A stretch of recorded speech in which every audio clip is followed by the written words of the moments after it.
Mko tayari kula mema ya nchi? Unajua wa nini? Unajua wengi wameshibishwa kitu fulani, na hicho kitu kinawatesa watu wengi sana.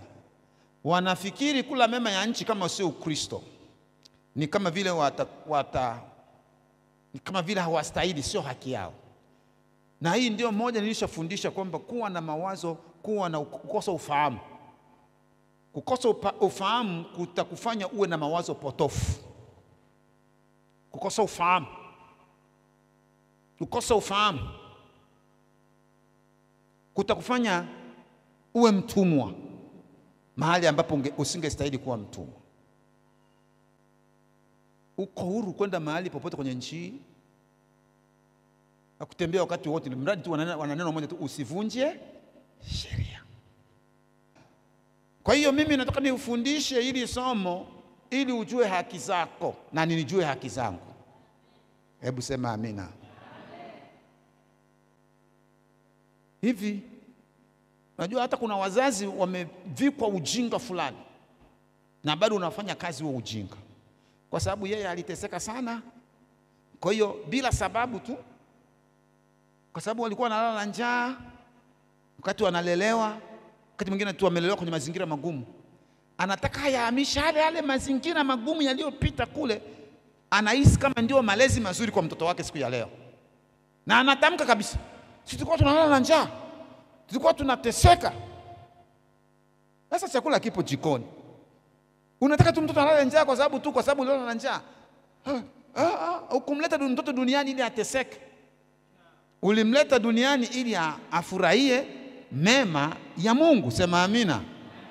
Na unajua sisi huwa tunateseka kwa ajili ya wengine. Kama uliteseka kwa ajili ya wengine, usiwatese kwa nguvu, usiwalazimishe mateso. Nilianza mimi shule mbali sana niko kwa nakwenda. Kwa hiyo mnasubiri maboti. Mimi nilizaliwa sehemu inaitwa Bugamba, karibu na nasomea shule Mwamgongo. So Bugamba na Mwamgongo ni mbali, na kuna mawe hizo njia. Kwa hiyo mnasubiri maboti yanayoenda Kigoma mjini. Sasa sisi tuko mwambaoni mwa ziwa Tanganyika.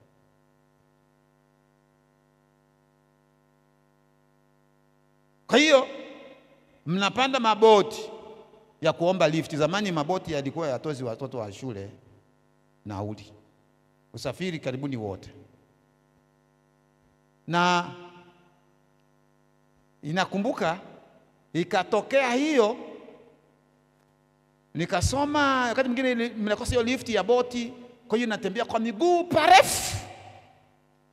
Lakini ikatokea pia kuna sehemu moja inaitwa Sikonge Tabora. Hebu fikiria mtoto mdogo inalala chini ya treni kuja Sikonge Tabora huko Sikonge. Hata hivi sijui sura yake ikoje hapo, sipafahamu ramani yake. Sikonge Tabora zamani sana. Na hisi kama ni mwaka 70 kama sijui. Mdogo napakiwa tu, unakuwa umelala chini ya siti, ikikupitiliza. Nimemaliza hapo, baadaye sio kumaliza kwamba ndio nimehamishwa tena.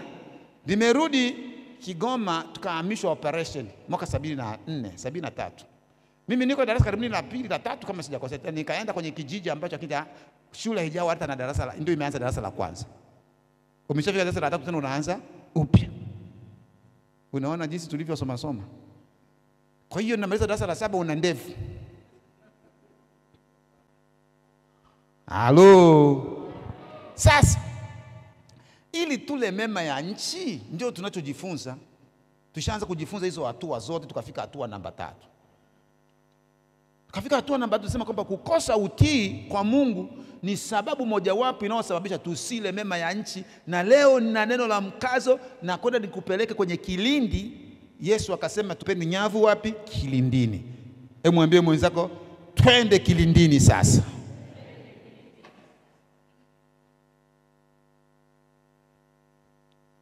Utii ni nini?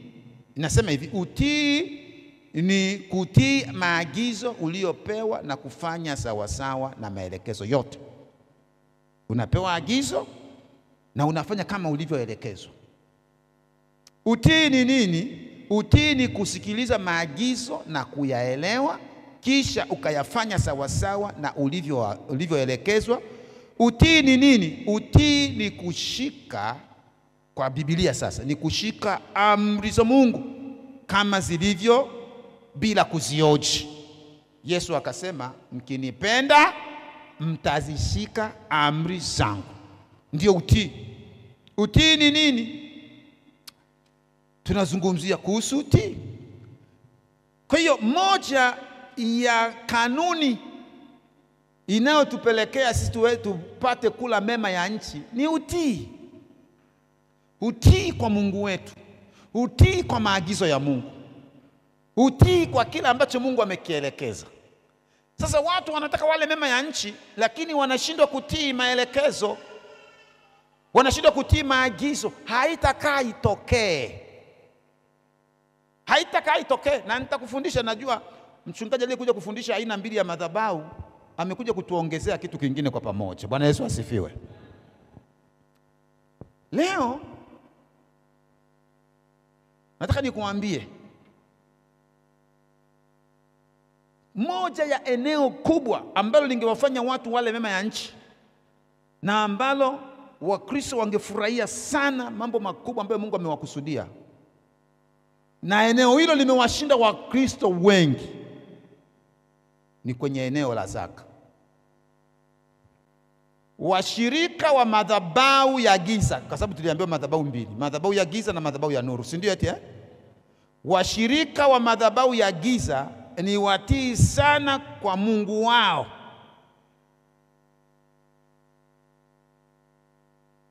kwa Mungu wao, na watoaji wa muda na mali zao kuliko washirika wa madhabahu ya nuru. Andika hiyo ibaki kama kumbukumbu. Washirika wa madhabahu ya giza ni watii sana kwa Mungu wao, koma, na watoaji wakubwa wa mali na muda wao kwa Mungu wa madhabahu ya giza, au kwa Mungu wao. Hebu tusome Luka, niwekee Luka hapo sura ya 16 mstari wa 8. Yule bwana akamsifu wakili dhalimu kwa vile alivyotenda kwa busara. Huyu ni Yesu alikuwa anatoa mfano. Kwa kuwa wana wa ulimwengu katika kizazi chao wenyewe huwa na nini? Na busara kuliko ni bibi. Huyo ni Yesu, ndio mwokozi wako. Anasema wana wa ulimwengu, watu wa madhabahu ya giza, wana busara sana kuliko wana wa nuru. Na eneo moja ambao wanaonekana wana busara sana, wana wa giza hujitoa 100% kwa madhabahu yao ya giza na kutoa mali zao 100% kwa madhabahu ya giza na kutii maagizo ya madhabahu ya giza 100% kuliko wana wa nuru. Sasa zaka ni nini? Leo nataka unielewe vizuri. Zaka ni nini? Kutoka kwenye neno la Kiebrania au kuna lugha mbalimbali hapa nimezikoti. Kuna Kiarabu wanaita zakati. Kuna kwa Kiarabu zakati wanasema kinachotakasa. Kinachotakasa. Kwa Kiingereza tithe, ambao ni tithe maana yake toleo ama sehemu ya 10 ya mapato ambayo mtu ameyapata. Sasa zaka ni sehemu ya 1, sehemu ya 10 ya kipato chako unachokipata wewe. Mimi mwalimu wangu alikuwa ananifundisha zaka chuoni. Alinifundisha hata kwenye muda huu tulio nao, muda tunaoupata kwa Mungu, kuna sehemu ya 10. Kwenye masaa 10 ni saa moja ni la Mungu, la sehemu ya 10. Yeye alikuwa anafundisha hivyo. Ingalau sisi wengi hatujazama kwenye hilo. Na nitakufundisha kwamba walikuwa wanafanya zamani, kwa sababu kuna vitu vingi ambavyo hatutaki kufundishwa, tunaviona tu vimekuwa vya kawaida, lakini ni kweli Mungu bado yule yule aliyekuwa zamani hizo yupo leo, na anataka tufanye hivyo hivyo alivyoagiza. Kwa maana hajawahi kutokea tena Mungu akasema kwamba vile nilivyofundisha zamani nimebadilisha, msifanye vile. No, Biblia ni hiyo moja mpaka Yesu atakaporudi. Sema amina. Unajua Yesu anasema yeye amekuja kutimiliza Torati, hakuja kuitangua. Maana yake anataka Torati ni nini? Biblia ina sehemu mbili. Agano Jipya ni timilizo la Torati iliyokuwa inaona mambo yanayokuja mazuri ya Agano Jipya. Sasa Yesu amekuja kutimiza hayo yote kwamba yafanyike, kwa sababu ilikuwa ni kivuli cha haya mambo mema yanayotokea leo, mambo mema ambayo Yesu ameyafanya. Kwa hiyo ilikuwa wanasema ni typology, ni kivuli. Sasa Yesu anapotimiza hajasema sasa mtangue kule, anasema wala yodi moja au nukta moja haitaondoka mpaka yale yote yaliyosemwa kwenye Biblia yametimia. Sema amina. Sasa anasema hapa zaka ilianza na nani? Tukisoma katika Biblia katika Mwanzo sura ile ya 14 mstari wa 18 na 20, kwamba Mungu huyu alisababisha Ibrahimu kwenda kutoa zaka kwa kuhani Melkizedeki. Kwa hiyo zaka ilianza. Haya, tunamuona Yakobo anapoenda kwa mjomba wake, anapoenda nakimbia kutoka kwa ndugu yake, anasema Mungu wangu ninakwenda, lakini na ukinibariki huko nikirudi nitakutolea sehemu ya 10 ya kila kitu utakachonibariki nacho. Sema amina. Nitatoa sehemu ya 10 ya kila kitu utakachonibariki nacho. Lakini ukisoma Waebrania sura ya 7 mstari wa 5, Biblia inaonyesha wazi kwamba hata kuhani aliyepokea zaka anatakiwa atoe zaka. Sasa hapo ndipo mahali ambapo utii wa watu wengi umeisha kabisa. Na ukiona mchungaji ameanza kufundisha zaka, utasikia watu wote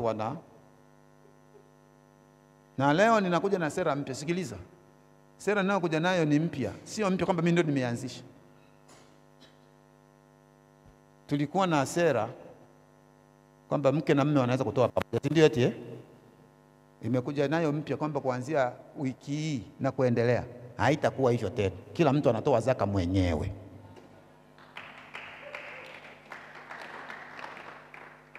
Wengi hawakupiga makofi, hata Onesimo hujapiga makofi kwa sababu umesema amen.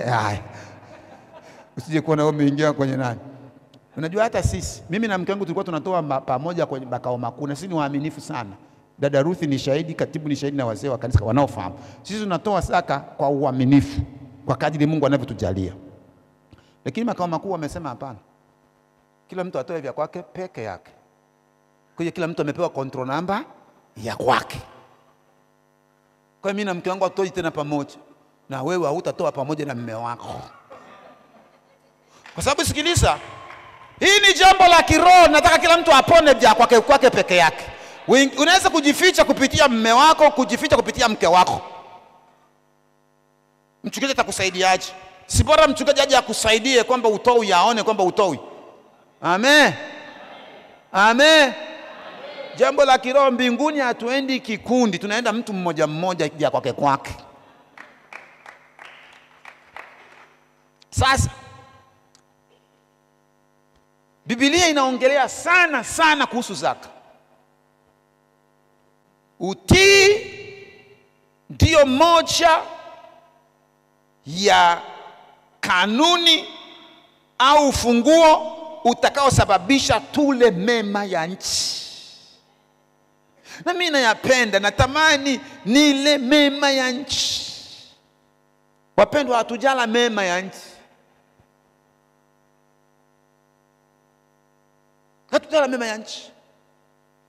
Mimi nimesafiri na nimeiona dunia jinsi ilivyo. Walokole bado hatujafurahia mema ya nchi. Na tumefikiria kwamba kula mema ya nchi ni dhambi. Mungu asingesema hilo neno. Anasema tu mkikubali na kutii mtakula mema ya nchi. Amesema mwenyewe. Na ili Mungu aseme hivyo, amekusudia hivyo. Bwana Yesu asifiwe. Amekusudia hivyo.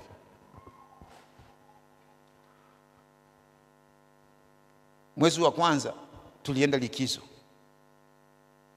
Tukapelekwa na baadhi ya aidha washirika hapa kanisani, sijui kama ni wangapi au wangapi, kama ni mmoja au wawili, watatu, wanne, wakatupeleka mimi na mke wangu kwenda Dubai.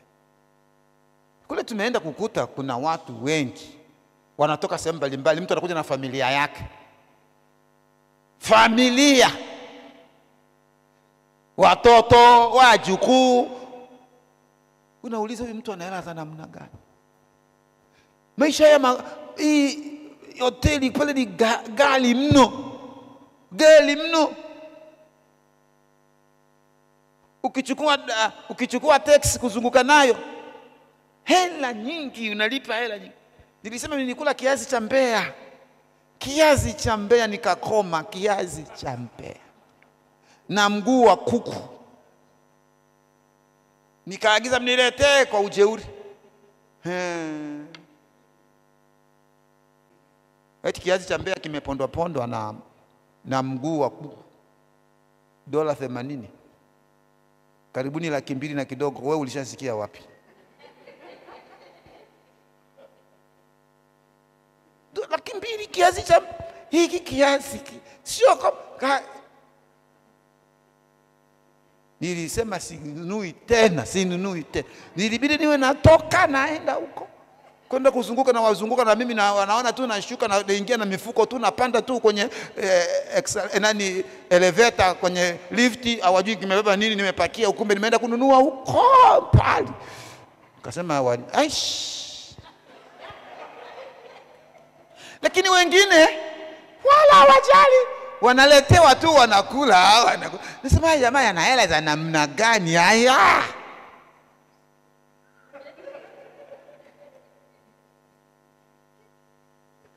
Tukafika kwenye bustani moja inaitwa Miracle Garden. Mwae kuionaona kwenye nani? Ina maua sana, maua wanyama maua mazuri sana. Unafikiri tuliingia, niliposikia bei tu nikamwambia wewe tuangalie tu kwa nje hapa. Lakini watu wanaingia na familia nzima wanaingia na ada ni kubwa kuingia. Hatukuingia kule ndani. Kwambia si unaona, lakini kwani mpaka tuingie na kupiga picha hapa kupiga picha.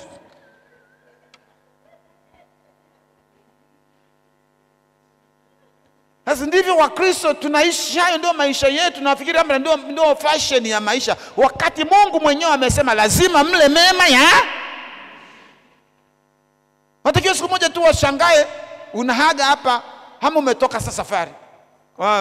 Nani binti yangu pale Harriet, si una vitoto vyako vile unakuja navyo hapa na Saudia, nilikuwa nimeenda Dubai, nilikuwa nimeenda Israel na watoto wangu wote na familia yangu. Lakini unajua ukifanya hivyo, unajua hao walokole wanasema nini? Huyu mharibifu wa hela huyu. Kwa sababu ndio roho zao za umasikini na roho zao za ufukara, hawataki kwamba wafurahie mema ya nchi. Mungu akupe roho ya kufurahia mema ya nchi. Sasa ili uweze kufurahia mema ya nchi, nisikilize kwa makini. Biblia inasema wazi, zaka. Anasema utii sauti ya Mungu. Ukitii sauti ya Mungu anasema utakula mema mangapi? Soma hilo andiko. Hebu liweke hilo andiko. Anasema mkikubali na kutii. Aweka hilo andiko Isaya 1:19. Weka hapo. Inasemaje? Tusome kwa pamoja. Inasemaje? Mtakula nini? Ni mimi nimetunga Biblia yangu. Si Biblia tunaisoma, ndio Biblia tunaiamini. Si ndio eti mtakula mema ya nchi. Sasa tuangalie. Kwa nini Wakristo wengi hawatoi zaka? Tutakwenda kuangalia. Kwa nini hatuli mema ya nchi? Tumekosa utii, na mahali ambapo hatutii na ndio zaka. Andika, zaka ni lango la baraka au laana. Andika, zaka ni lango la baraka au laana. Umeandika? Haya, weka sasa Malaki 3, tusome mstari wa 10. Haya, tusome.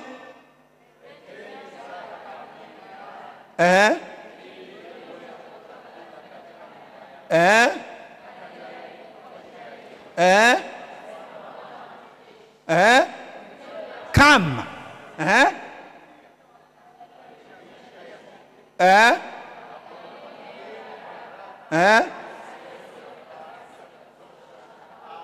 mstari wa 11. Nami itamkemea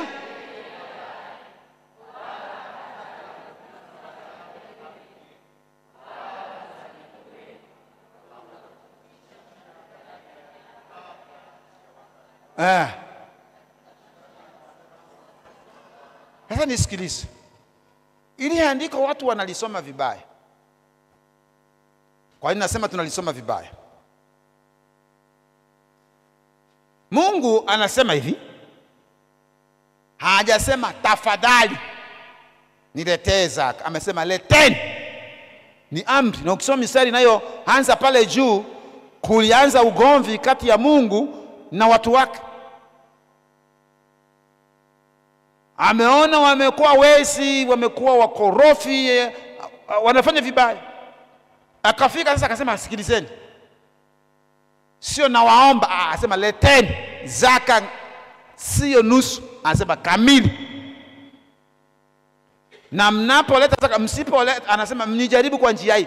Msipofanya hivyo, unanisikiliza msipotoa zaka, sintawafungulia madirisha ya mbinguni. Sasa kuna watu wanaomba na kufunga, Mungu tufungulie madirisha ya mbinguni, wakati hawajatoa zaka. Hakuna kanuni ya hivyo. Ili kanuni ifanye kazi lazima kuwe na utii. Sikiliza, Mungu ni Mungu wa kanuni. Hutatamani Mungu akubariki wakati umevunja kanuni yake. Nataka unielewe. Kama utoi zaka, usimuombe Mungu akubariki. Unajisumbua bure. Inapenya ipenyi. Ni ngumu ngumu eti, ni kavukavu, imeza hivyo hivyo. Kuna vidonge vingine tunavimezaka hivyo hivyo na kina kichungu, lakini ndio kinaponya hivyo hivyo. Unajua neno, kuna dawa inaitwa Cristapen. Cristapen maana yake ile mateso, ni kama Christ pain, mateso ya Yesu yalikuchomwa misumari. Anasema ile sindano ukichomwa mpaka mguu unakufa ganzi. Christ pain. Ndio Cristapen hiyo. Sasa hakuna namna, kama ni Cristapen kuamua kichomi, unakubali kuchomwa mguu unakufa ganzi. Unataka kuzimia, lakini tayari ndio umechoma Cristapen. Narudia, ili uombe maombi ya baraka uwe umetoa kwanza zaka. Kama hujatoa zaka, usijisumbue kuomba maombi ya baraka. Utaomba miaka yote, hautabarikiwa. Twende hilo andiko silitoe, twende nalo. Anasema mkanijaribu kwa njia hiyo, asema Bwana wa majeshi, mjue kama sitawafungulia. Sasa watu wanalazimisha fungua Mungu, fungua. Sitoi lakini fungua. Sitoi zaka, wewe fungua tu. Fungua malango ya mbingu, inyeshe, inyeshe, hainyeshi. Nyesha mvua ya baraka, wana wako wainuliwe Baba, Baba. Sikiliza, hizo zote ni mbwembwe. Bila fungu la 10 hakuna kuinuliwa na Bwana huyo. Haipo. Nje ya kanuni kitu hakifanyi kazi. Si ndio jamani Nje ya kanuni. Kwenye Vodacom ukitaka kutuma pesa kimataifa lazima uende ubonyeze kimataifa. Utaanza kutuma tu, itagoma haiendi. na kimataifa unachagua nchi unayotaka kutuma. Hizo ndio kanuni, taratibu na kanuni. Sasa watu hapo tu, nyesha mvua ya baraka. Anasema hivi, sintawafungulia pandisha kidogo, madirisha ya mbinguni na kuwamwagieni baraka. Mungu, nimefunga siku 7, nimwagie mvua ya baraka. Hivi Mungu ameanza, anasema leta zaka kamili. Kwa hiyo mengine utajisumbua nayo bure.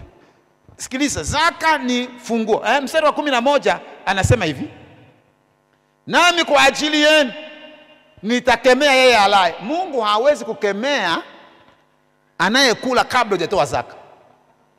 Mlaji ataendelea kula. Leo nilikuwa nasema, nikamwambia mke wangu, jamani, watu nao wamezidisha. Mbona kila mtu huyu mara nimefanywa hivi, nahitaji hela hivi, nikasema wamezidisha. Lakini nikamwambia mke wangu baadaye, nikamrudia nikasema, sikiliza, lakini Mungu anasema anatubariki, hatunyimi hela, hatunyimi, na anatupatia hela ili tuwabariki wengine. Hapo hatutembei kwenye hiyo laana.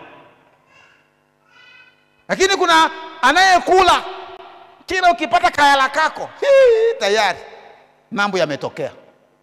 Na wengine zinapotea kabisa. Kuna watu wanakuja kwa mchungaji, hivi sijui hela yangu inaendaje. Hujui, unatoa fungu la 10, utasikia kwamba kuna wakati natoa, kuna wakati. Sasa ukishasikiliza, Mungu sio mtani wako wala sio mtani wa kwangu. Yeye akisema tunatakiwa tutii, na tukitii tutakula mema ya nchi. Anasema hata haribu mazao ya ardhi yenu, wala mzabibu wenu hautapukutisha matunda yake kabla ya wakati. Zaka ni mlango wa baraka au laana. Hebu mwambie mwenzako, zaka ni mlango wa baraka au laana. Nenda kwenye imani yoyote, kwenye madhabahu yoyote, wanatoa zaka. Kwa ndugu zetu wamesema ni nguzo. Katika nguzo 5, zaka ni nguzo. Zaka inaonyesha heshima kwa Mungu. Hebu mwambie mwenzako, zaka, unapotoa zaka unamheshimu Mungu. Wangapi wanapenda kumheshimu Mungu? Tunasema pokea heshima na sifa zote. Pokea heshima na sifa zote, kati utoi zaka au mpi heshima. Mungu sio Mungu wa kumlagai kwa maneno. Mungu ni Mungu wa vitendo. Tukifanya kitu anaona mwenyewe. Sasa zaka inaonyesha jinsi tunavyomheshimu Mungu. Ukisoma Malaki sura ya 1 mstari wa 6 na wa 8. Malaki sura ya 1 mstari wa 6 na wa 8. Mwana umheshimu nani? Na mtumishi umcha bwana wake. Basi kama mimi ni baba yenu, heshima yangu iko wapi? Na kama mimi ni bwana wenu, kicho changu ki wapi? Bwana wa majeshi awauliza ninyi, enyi makuhani mnao lidharau jina langu, nanyi mwasema tumelidharau jina lako kwa jinsi gani? Anasema mnatoa chakula kilichotiwa unajisi juu ya madhabahu yangu, nanyi mwasema sisi tumekutia unajisi kwa jinsi gani?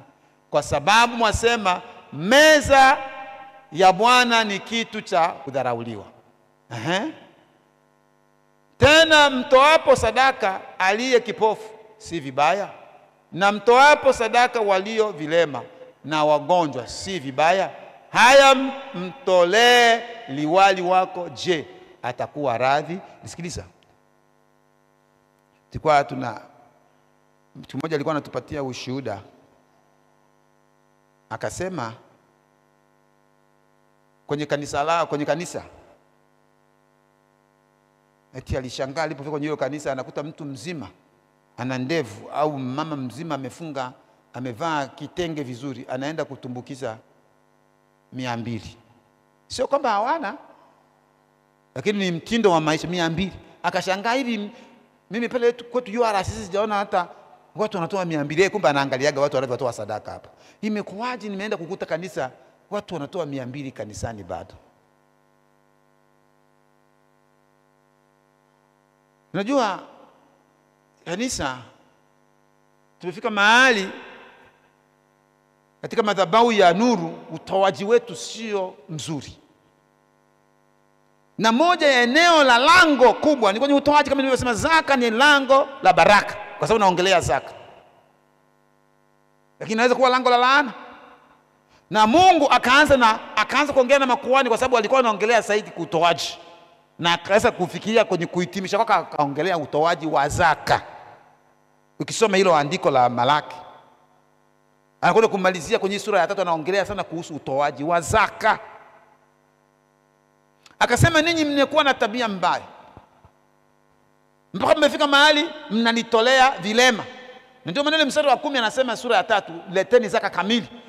Kwa sababu kuna watu wanatoa vilema mpaka leo kwenye zaka, anatoa zaka ambayo sio kamili.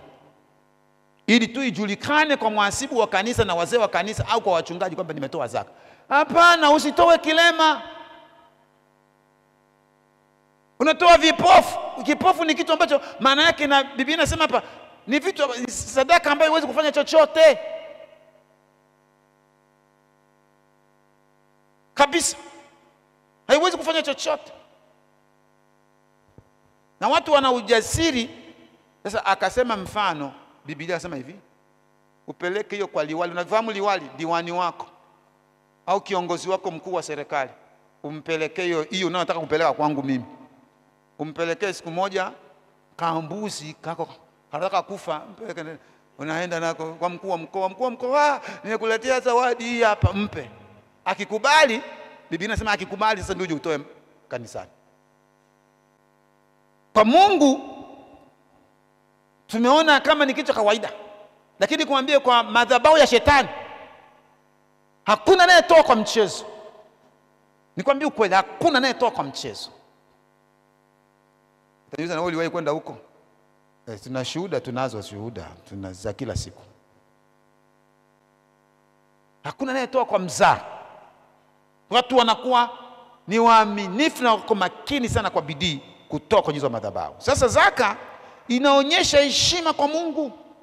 Lakini namba 3, zaka inathibitisha upendo wetu kwa Mungu. Unapotoa zaka unathibitisha upendo wako kwa Mungu. Ndio njia Mungu ameweka hivyo. Tunatoa, anasema unathibitisha upendo wako kwa Mungu. Tunajua kuimba tunampenda, haleluya, nampenda Yesu wa Nazareti aliyenifia mimi msalabani. Anataka tuthibitishe upendo wetu kwake kwa kutoa zaka. Kwa nini? Katika kitabu cha Yohana sura ya 14 mstari wa 15 niwekee. Yohana 14:15. Biblia inasema nini? Inasema tusome. Sasa zaka ni amri. Kama wewe unachukulia ni kitu cha kawaida, zaka ni amri. Sasa watu wanajua amri ni zile 10, ndio watu wanavyosemaga zile 10. No. Kila kitu ambacho Mungu akisema bila kuanza na nanyi wote mnafahamu mambo ya grama. Inasema leteni zaka kamili. Msipoleta laana inakuja juu yenu. Hiyo ni amri. Kuna watu wanasema kuokoka ni hiari. Kuokoka sio hiari. Kuokoka ni amri. Kwa maana usipookoka utaenda motoni, si ndio eti? Kama ingekuwa hiari kwamba ungechagua kama mimi sijaokoka na mbinguni nitapitiliza njia zingine nitaenda. Lakini anaposema usipookoka moto unakuhusu, ina maana kuokoka lazima kila mmoja afanye nini? Aokoke. Kuabudu sio hiari. Kuabudu ni amri. Kwamba inatupasa tumwabudu Mungu siku tunamwabudu. Haya. Kwa hiyo zaka inaonyesha upendo wetu kwa Mungu. Lakini zaka inafungua mlango wa baraka na kufunga malango ya laana. Zaka. Ukiendelea kumtolea Mungu zaka, ukiwa unamtolea Mungu zaka, milango ya baraka itaendelea kufunguliwa na milango ya laana itaendelea kufungwa. Lakini zaka ni ulinzi wa mali zako na maisha yako. mali na maisha.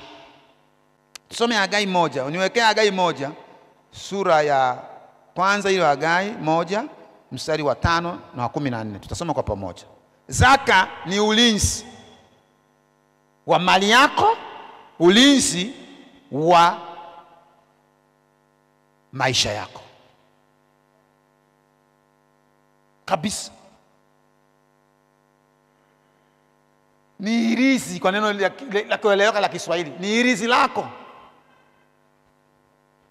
Usipotoa zaka uko wazi sana, wanasema you are vulnerable, kwamba unaweza kupatikana kwa urahisi sana kwa adui. Kwa nini? Ni kanuni ya Mungu. Amesema ukitoa zaka, sikiliza, anakulinda. Usiseme mchungaji, tunalindwa tu na nguvu za Mungu katika Kristo. Sikiliza, huwezi kulindwa na nguvu za Mungu kama huna uhusiano na Mungu, kwa sababu zaka ni moja ya uhusiano wako na Mungu. Huwezi unakosa kumheshimu baba yako alafu utarajie baba yako mtakaa naye kwenye, wanasema in good terms. Hakuna kitu cha namna hii, kwamba umeshindwa kumheshimu baba yako alafu baba yako akuone tu ni wa kawaida. Hapana. Mtu yote akishindwa kumheshimu baba yake anamuona ni wa kawaida. Huo ndio ukweli. Mtoto akishindwa kumheshimu baba yake, baba amtetei.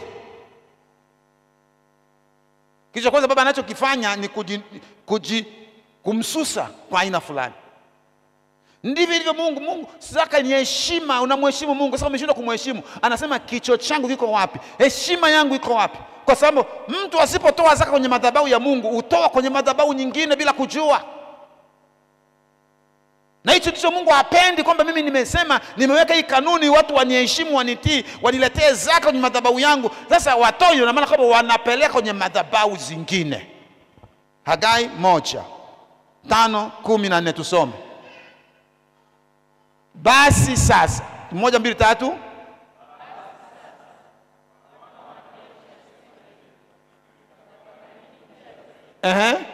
Mmepanda mbegu mkavuna kidogo, mnakula lakini hamshibi, mnakunywa lakini hamkujazwa na vinywaji, mnajivika nguo lakini hapana aonaye moto, na yeye apataye mshahara anapata na weka wapi? Mali haina ulinzi. Ndio unashangaa tu mara mshahara wangu, unamaliza mshahara, mwezi umeisha, hujui kama umefanyia nini. Hela imeisha tu. Wengine mpaka kiinua mgongo hawajui kimefanyia nini. Nani alikwambia unapata kiinua mgongo usilete fungu la 10? Kitu cha kwanza kiinua mgongo, fungu la 10 kanisani. Sema amina. Ukipata hela yako, kitu cha kwanza, ili mali yako, hiyo hela yako uwe na ulinzi, ipelekee hiyo hela yako, peleka fungu la 10. Mimi ikitolewa chochote ninachopewa kanisani, najitahidi natoa kwanza fungu la 10. Ninapofika mwisho wa mwezi, mimi nakuta nina fungu la 10 kubwa, kuja kuhesabu mahela yenyewe ya hivi yote mamilioni hivyo, nampa Mungu wangu, nasikia raha. Ina ulinzi. Inasema unapopata mshahara unaweka kwenye mfuko uliotoboka. Ndio walokole wengi. Kwa nini biashara za walokole zinakufa? Mimi najiuliza kwa nini zife? Na ndio watoto wa Mungu, kwa nini unaanzisha biashara inakufa? Kwa nini? Sasa mimi naongea kama mchungaji wako. Washirika wengi na Wakristo wengi sio waaminifu kwenye mafungu ya 10.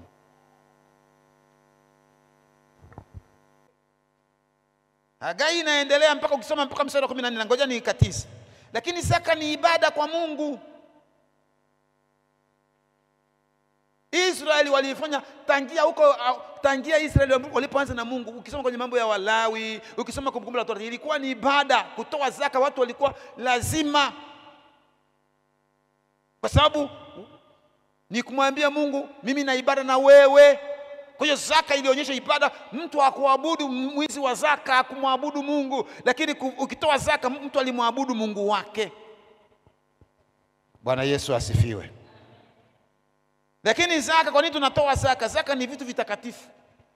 Ukipata hela Ile 10% inaitwa ni vitu vitakatifu. Sasa wewe huwezi kula vitu vitakatifu, sio vya kwako, ni vya Mungu. Isikiliza, hebu soma Kumbukumbu la Torati 26:13.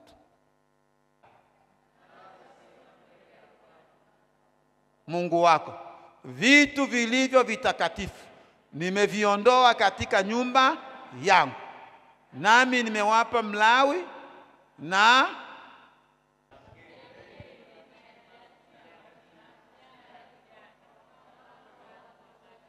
sikukosa maagizo yako yote wala sikuyasahau. Ukisoma ile mistari ya mwanzoni anaongelea kuhusu zaka. Zaka inaitwa ni vitu vitakatifu. Sikubaki navyo nyumbani mwangu. Usikae na zaka nyumbani, ipeleke kwa Walawi, peleka kwa makuhani. Walikuwa wanapeleka kwa makuhani na Walawi walitumia hivi kwa sababu ndio Mungu alivyokuwa ameagiza kule mwanzoni. Siku za leo inakuja inafanya kazi ya Mungu katika nyumba ya Mungu zaka. Sasa anasema vitu vitakatifu, unapokuwa umetoa zaka sema Mungu, vitu vitakatifu nimeviondoa nyumbani mwangu, sidaiwi. Bwana Yesu asifiwe. Kuna andiko kwenye Biblia inasema hata kama umefiwa na baba yako huwezi kutumia zaka kwenye kwamba, sikiliza maana yake, unisikilize kwa ugumu. Biblia inakataza kutumia zaka kwa ajili ya msiba wa baba yako, kwamba ninunue jeneza. Biblia imejigomea. Kama Mungu amekataa hivyo, wewe ni nani unayekula zaka? Hebu mwambie mwenzako usiwe jambazi. Zaka ni uhusiano wa mshirika wa madhabahu na Mungu wa madhabahu. Uhusiano wako unajengwa zaidi na zaka. Ndio maana hao madhabahu ya giza hawaachi kutoa zaka, na wale wanaenda mbali wanatoa zaka mpaka za watoto wao waliookoka. Ukishapata tu milioni 10 unasema kutoa milioni, unaanza unaigeuza upande huu, unairudisha upande huu. Sikiliza, ukihila umekula laana. Mimi sijai kuona huku duniani aliyelaaniwa amebarikiwa. Ukiwa unatembea na laana afu ubarikiwe wewe, umelaaniwa afu Mungu ambariki, amekulaani afu tena huko wako anakubariki, hakuna. Sasa watu wengi wanatembea na laana bila kujijua kwa sababu ya zaka. Anasema mmelaaniwa ninyi kwa laana. Malaki sura ya 3 mstari wa 9 anasema mmelaaniwa kwa sababu ya kuniibia zaka na dhabihu. Sasa wewe una laana, Mungu nibariki, nyesha mvua ya baraka, ana utaimba mpaka upate, sijui kama nipate, utakuwa sijui kama ni hivyo tu. Na nikwambie unajitesa mwenyewe bure. Wewe toa zaka. Sema amina. Amen. Lakini nasema hivi, zaka ni itikio la uaminifu kwa Mungu. Ukiona mtu atoi zaka sio mwaminifu kwa Mungu. Kama unamwibia Mungu, utashindwa kumwibia mwanadamu. Biblia inasemaje? Sikiliza, kila tulicho nacho ni uwakili. Sasa wewe sio wakili mwaminifu. Mungu anakupa hela yake, na Mungu ni waajabu, akasema wewe mwanangu, nimekupa hiyo milioni 100. Benyua hapo milioni 10 tu niletee mwanangu. Haya mshikaji, si ndio mnavyosema Kiswahili cha kisasa. Haya mnagongana hoya. Unaambia, unajiangalia na Mungu yuko pale. Kama vile nimemwona yuko kwenye kona, ngoja ni unaanza kumkwepa na hapa milioni 10 ni nyingi, I say. Mshikaji 10 nyingi. Unapenya. Unakuja kusimama hapa. Oh, haleluya, na wewe umeinua mikono. Kumbe umekuja na milioni 2 kwenye milioni 18 umeficha, una milioni 2. Haleluya, na wewe umeinua mikono. Unainua mikono ya laana, kwenye ujui kama unajilaani. Alafu na Mungu mchungaji anapoomba, Mungu bariki watu hawa, maombi yako yanapinduliwa kwamba halaaniwe huyu mtu, halaaniwe wewe uko amen. Maliza amen, umeshindilia na muhuri kwamba amen nimelaaniwa. Unaondoka hapo unafikiri umetumbukiza milioni 2, anasema umenena laana likubwa. Sikiliza wapendwa, kama kuna ambaye tungempa sana ni Mungu wetu. Kwa sababu mimi wanajiuliza, ni muibie Mungu kwa nini? akifinya tu ndio unashangaa. Mnasema tumuwaishe hospitali, tumuwaishe. Mnawaisha hamna kitu, anasema ameshafinyika huyu.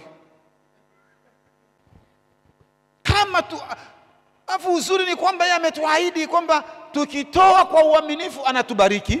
Anatubariki tunakula mema ya nchi hapa duniani, lakini bado ametuandalia uzima wa milele. Sema amina. Biblia inasema kwa kuwa hazina yako ilipo ndipo utakapokuwepo moyo wako. Na tujiwekea hazina mbinguni ambako nondo wala kutu wala wevi hawavunji. Mungu atusaidie sana. Mungu atusaidie sana. Mtolee Mungu zaka sana. Na mtolee Mungu sadaka sana. Mungu hajaacha kukubariki. Utakula mema ya nchi mpaka utashangaa, mpaka vitukuu vyako. Sikiza, Mungu anataka uache miradi mpaka vitukuu vyako vione miradi mikubwa ulioiacha kwa sababu ya uaminifu wako kwa Mungu. Bwana Yesu asifiwe.